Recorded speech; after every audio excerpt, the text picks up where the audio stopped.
ধীরে ধীরে প্রত্যেক দিনই কিন্তু বড় হচ্ছে, সেই কারণে কিন্তু আগে ভাগে কিন্তু খুঁটা দেওয়া খুব জরুরি হয়ে পড়েছে। মতো আমাদের জমির জন্য যে কাজটি করতে হবে সেটা হচ্ছে খুঁট দেওয়া, দ্বিতীয়ত হচ্ছে সেচ দেওয়া।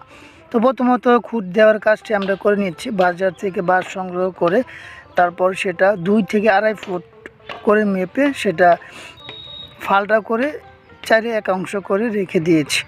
সে কাজটা করছে জয়নাল মামা। তো খুঁটের যে মাথা চোকা করতে হয় সেটা চোকা করে নিচ্ছে, কারণ জমিতে গাড়তে যত সহজ হয় সেই কারণে চোকা করে নিচ্ছে।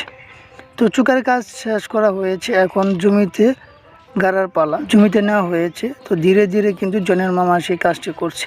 তো যারা নতুন কৃষি কাজের সাথে সংলিপ্ত হয়েছেন বা করতে চাচ্ছেন, তাদের কিছু কথা মাথায় রাখতে হবে, যাতে করে খুঁটটা যেন আপনার মরিচ গাছের সাথে সাথে বা একত্রে যাতে গাড়া না হয়।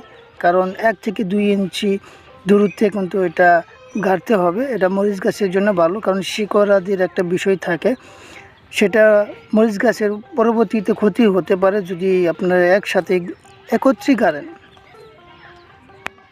ধীরে ধীরে কিন্তু আমাদের মরিচ গাছের খুঁট দেওয়ার কাজ সম্পূর্ণ হয়ে গিয়েছে। এখন সেচ দেওয়া